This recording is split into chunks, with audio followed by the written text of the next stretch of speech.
네, 여러분 안녕하세요. 크리스입니다. 오늘은 요새 많이 영상에서 떠드는 제가 별로 안 좋아하는 표현이긴 한데 경제적 자유를 얻기 위한 하나의 방법을 이런 방송을 하게 될 줄 몰랐는데 한번 얘기를 해볼게요. 그런 거 좋아하시니까. 저는 별로 안 좋아해요. 경제적 자유라는 건 제가 보기엔 거의 불가능한 수단이다. 그리고 결론적으로 어렵다. 그 부분을 한번 살펴볼 건데 제가 생각하기에는 사실 요 방법밖에 없는 것 같아요. 제가 가장 후회하는 순간이 있는데 정말로 가장 후회하는 게 저는 사실 2009년도에 비트코인이 처음 나왔을 때 자료들을 상당히 많이 받았어요. 기술 쪽에서 일을 했기 때문에 이게 뭐지 하고서 그때 진짜 그냥 제 기억에 1달러도 안 했으니까 그때 진짜로 한 10만원치 사놨으면 지금 얼마가 됐을까? 그런 생각도 해보고 제가 지금 드리는 얘기는 뭐냐면 코인에 대해서 아주 극도로 부정적인 사람들을 위한 영상이에요. 왜냐하면 제가 그런 사람이었어. 저는 알았다니까. 처음 나왔을 때도 기술적으로 화이트 페이퍼도 다 받고 야 P2P를 한다. 피어투피어 뭐 퍼슨 투 퍼슨 기술적인 건 내가 이해를 했는데 이게 왜 필요하지? 라는 생각으로 처음에 접근을 해서 그다음에 이제 코인 시장이 흐르는 거에 대해서 제가 되게 역반응을 보였던 거죠. 뭘 해도 난 아우 싫어 하지마 그거 사기꾼들이랑 하는 거야 이렇게 하다 보니까 너무 많은 기회를 놓친 것 같아요. 그래서 오늘 얘기할 거는 이제 비트코인, 코인에 대한 얘기인데 영상을 조금 길게 갈지도 모르겠어요. 한번 보시고 판단을 해보라는 거예요. 제 관점은 뭐냐면 지금 2024년도인데 만약에 제가 4년쯤 뒤에서 미래에서 왔다라고 생각을 해볼게요. 비트코인을 왜 못 사냐면 여러분들이 코인을 하는 사람 입장이 아니라 코인을 안 하는 사람 입장에서 보면 뭐가 문제냐면 지금 한 5,900만 원 정도 할 거예요. 지금 이 가격에 이걸 어떻게 사? 너무 비싸. 이럴 거예요 아마. 근데 비싼 게 아니에요. 냉정하게 얘기해서 지금 가격이 비싸지 않아요. 5,807만 원이네 지금 가격이. 근데 이 가격이 제가 보기에는 가장 싼 가격이다라고 생각을 해요. 다시 얘기할게요. 저는 뭐 제가 비트코인을 여러분들이 산다고 해서 제가 무슨 득이 있겠어요. 비트코인에서 무슨 내가 돈 받는 것도 아니고. 근데 다시 생각해보자 이거. 내가 5년 미래에서 왔어요. 미래에서 온 이제 50대의 크리스야. 근데 2024년도로 내가 다시 돌아왔어요. 그럼 뭘 해야 될까요? 우리가 재벌집 막내 아들이 됐다라고 생각했을 때 뭘 해야 될까요? 비트코인 사야 돼요. 아마 5년 후면은 한 번 사이클이 더 돌아가는 시기인데 아마 그 정도 기점에 가면은 제가 조심스레 예측하기에는 지금 이 5,800만 원짜리 비트코인 하나가 5억은 넘어 있지 않을까라고 생각을 해요. 이게 왜 가능한지에 대한 얘기를 저는 해볼 거예요. 예전에는 변동성이 너무 컸기 때문에 예측하기가 좀 어려웠어요. 그런데 지금은 논리적으로 예측이 어느 정도 가능한 시기에 도달을 했다라는 거예요. 그러니까 여러분 경제적 자유 많이 떠들잖아요. 근데 뭔가를 해야 되잖아요. 사업을 하든 물건을 팔든 아니면 뭐 자격증을 따서 어떤 데를 들어가서 돈을 벌든 그거 다 어려운 얘기예요. 근데 비트코인에 대한 부분은 그냥 어느 정도만 잡아놓고 있어도 제가 또 아쉬웠던 순간이 뭐냐면 한 2년 전쯤인가 비트코인이 1,000 얼마대였던 적이 있어요. 금융권에 있는 이제 증권회사의 후배 그것도 본점에서 선물이나 트레이딩하는 간부급 후배랑 같이 라운딩이라는 표현 쓰지 말라고 하더라. 라운드를 했던 적이 있는데 라운드를 하면서 물어봤어요. 이거 비트코인 이거 지금 사야 되는 거 아니니? 했더니 당연하죠. 무조건 사야죠. 저도 더 담았어요.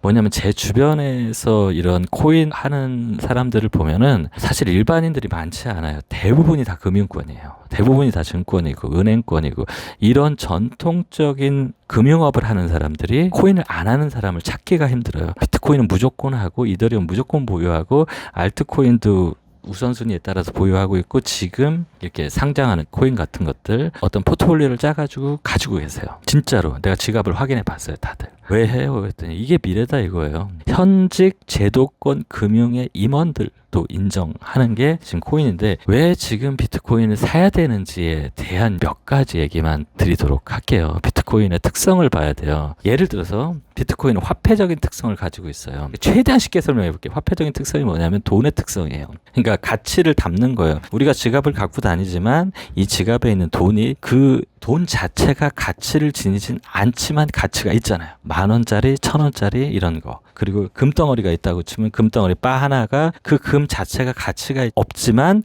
금 자체가 교환의 수단이 되고 그 안에 가치가 내재되어 있는 거 비트코인 똑같아요. 비트코인이 할 수 있는 거 아무것도 없어요. 아무것도 없어. 단지 이 가치가 비트코인을 대변할 뿐이에요. 어떤 코인도 이제 이 역할을 할 수는 없어요. 기술적으로 지금 15년이나 된 코인이기 때문에 사실은 어떻게 보면 이걸 만든 사람이 정말 거의 천재다라고 볼 수가 있죠.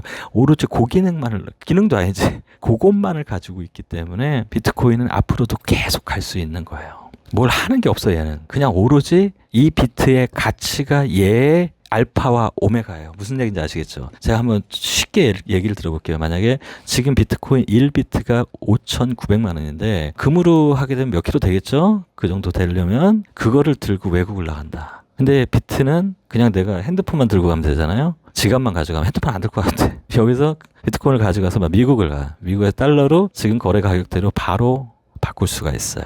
근데 잘 생각해 보세요. 왜 비트코인이랑 금을 자꾸 비교하느냐 하면 금의 시장을 대체할 거예요. 비트코인은. 금은 되게 좋은 수단으로 되게 오랜 시간 동안 써왔지만 문제가 많죠. 금은 아직도 수요가 창출이 되고 있는 거고 운송과 이동의 어려움도 있고 여러 가지가 있지만 여러분 생각해 보세요. 금을 대체하는 대체제로 완전히 자리를 잡을 거예요. 그렇게만 생각해도 비트코인을 살 가치는 충분해요. 두 번째로 가치를 가지는 가치의 수단이다. 이게 정말 중요해요. 근데 제가 이전 영상에서 얘기했던 ETF 승인이 얼마나 중요한 거냐면 위험자산이었어요. 말 그대로 가상자산은 제도권에서 쓸 수 없는 자산이었는데 ETF 승인이 나면서 제도권으로 들어왔어요. 제도권으로 들어왔다는 거는 기관에서 움직일 수 있는 자산이 됐다라는 그건 엄청난 겁니다. 기관이나 이런 데서 비트를 사고 싶었죠. 그렇지만 살 수가 없었는데 합법적으로 살 수 있는 수단이 열렸다는 건 뭐냐면 미국 전체에서 유동되는 돈의 규모를 봐야 돼요.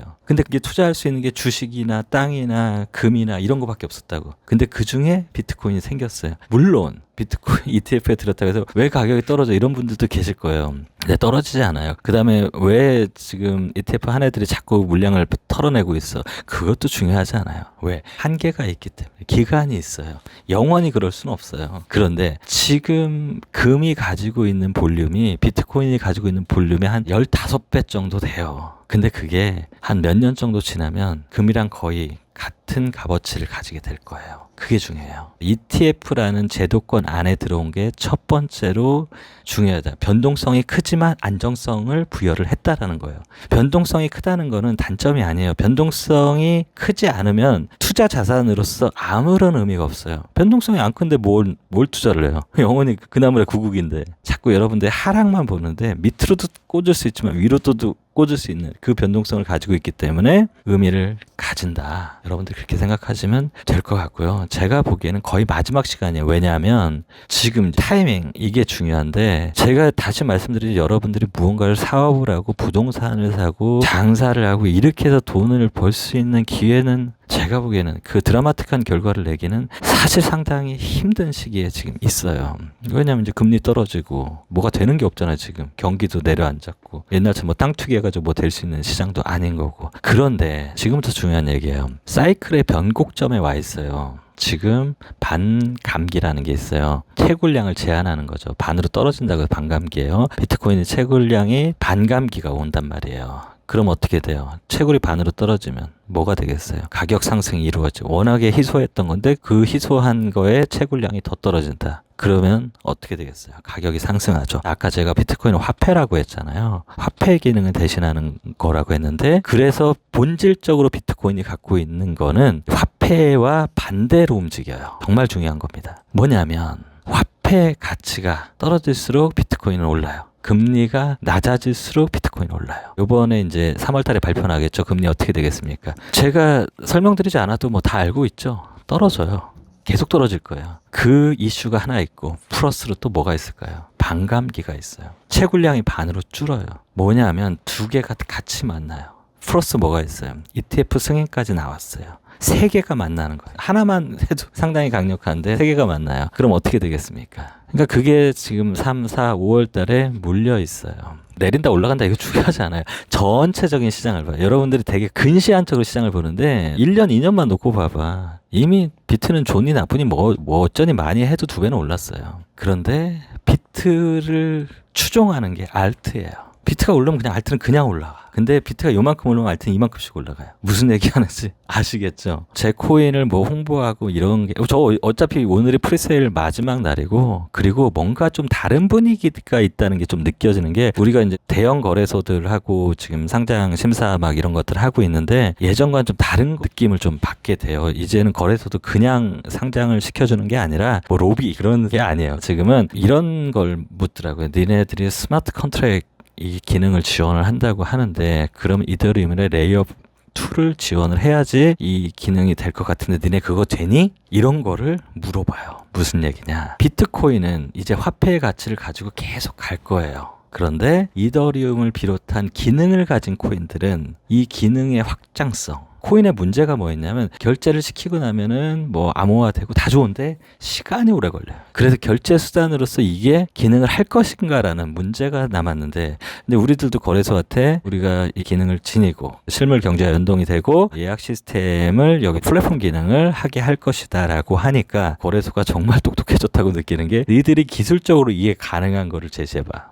그래서 지금 며칠 동안 그거를 막 진짜 방대한 양을 저희가 가능하니까 해서 보냈던 적도 있어요. 자, 그러면 뭐냐면 이게 또 다른 미래라는 거예요. 저는 지금 미래에 대한 얘기를 하고 있는 거예요. 비트코인이 화폐의 가치를 가지고, 그 다음에 이더리움은 스마트 컨트랙, 그리고 이제 비탈릭 오빠가 너무 열심히 만들고 있죠. 운송 방법이라든지 운송 시간을 줄일 수 있는 방법을 최대한 그렇게 할 수 있게 만들어주고 있고, 그런 거예요. 우리가 비트코인의 역할을 죽었다 깨나도 대신 못해. 그걸 대신할 수 있는 코인은 없어요. 그냥 올리원인 거야. 사토시가 천재인 거야. 인정해야 돼.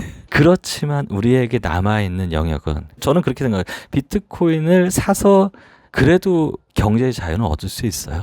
이더리움을 사서 경제의 자유 얻을 수 있어요. 그냥 1, 2년만 두고 보세요. 지금 존재하는 어떤 거에 투자하는 것보다 더 아웃풋이 좋을 거예요. 근데 저는 이제 많은 기회를 놓쳤던 기억이 있으니까 좀 안타까우니까, 그래서 코인을 만들고, 코인에서 가장 힘든 게 뭔지 아세요? 지금 사토시가 누군지 모르잖아요. 물론 비탈릭은 알죠. 이더리움 만든 사람은 아는데, 대부분들이 누가 만들어졌는지가 가려져 있어요. 그래서 저도 이걸 정말로 나다, 코인 한다고 하니까 막 별 얘기를 다 들었는데, 그렇지만 분명한 건, 변하지 않는 건 이게 미래다라는 거예요. 미래의 일을 우리가 하고 있는 거예요. 비트코인 가격 오르는 거 봐봐요. 이더리움 가격 오르는 거 봐봐. 그 다음에 이제 우리 상장하고 가격 오르는 거 봐봐요. 홍보 아니에요. 어차피 오늘 마지막 날이에요. 그러니까 지금 거래소 상장 이슈 때문에 마무리를 져야 돼요. 계속 프리세일을 할 순 없어요. 그래서 오늘 영상을 찍는 것도 있고요. 그러니까 제 말이 시간이 좀 지나서 맞는지 안 맞는지 한번 보라 이거예요. 그래서 다시 정리하자면, 지금도 늦지 않았다. 비트코인을 뭐 꼭 하나씩 사야 된다고 아직도 생각하는 분인데, 정말 작은 단위로도 살 수 있어요. 마찬가지로 이더리움도 저는 포트폴리오를 좀 구성을 해보라는 거죠. 비트코인도 어느 정도 구성을 하고, 이더리움도 어느 정도 구성을 하고, 그다음 알트도 조금씩, 그리고 뭐 필요하다면 우리 지금 상장 전 코인도 한번 생각해 볼 수도 있을 거고, 그냥 그렇게 하고 묻어놔. 자꾸 보지 마요, 주식처럼. 시간이 좀 지나서 보면 그 시간이 길지도 않아. 그러니까 눈이 이렇게 될 정도로 올라 있을 거예요. 왜 그런자, 지금 비트코인은 세 가지 사이클을 한꺼번에 맞는 그 시기에 중앙에 서 있는 상태고, 이더리움은 ETF 되든 안 돼도 상관없어요. 그 호재가 반영되는 시간을 가져가기 때문에 그게 중요한 거예요. 이더리움은 그걸 가지고 있고, 근데 비트코인과 이더가 그렇게 상승을 하는 라인이면 알트는 어느 정도 가겠어요? 그 다음에 알트가 되기 전, 상장 전 코인들이 가치는 어느 정도가 될까? 이걸 한번 여러분들이 코인에 관심이 없겠지만 한번 생각을 해봐라. 제가 기술자적인 입장에서, 엔지니어적인 입장에서, 실물 경제를 하는 입장에서 봤을 때 여러분들이 경제를 자유를 얻을 방법은 사실은 이거밖에 없다. 노력을 안 해도 되잖아요. 미래를 조금만 볼 수 있으면 노력을 안 해도 충분히, 아직까지는 올해가 내가 보기엔 마지막, 25년도부터 세금 이슈가 생길 거라 세금 이슈가 없잖아요. 자, 오늘 영상 너무 길다. 비트코인 사세요. 이더도 좀 사시고, 알트도 좀 사시고, 기회 되면 저희 것도 좀 사시고. 제가 말씀드린 거는 이렇게 가는 순서대로 말씀을 좀 드려봤어요. 근데 해요, 조금씩이라도. 그럼 미래에서 온 크리스 말을 잘 들었다, 그렇게 하실 수도 있을 것 같아요. 감사합니다.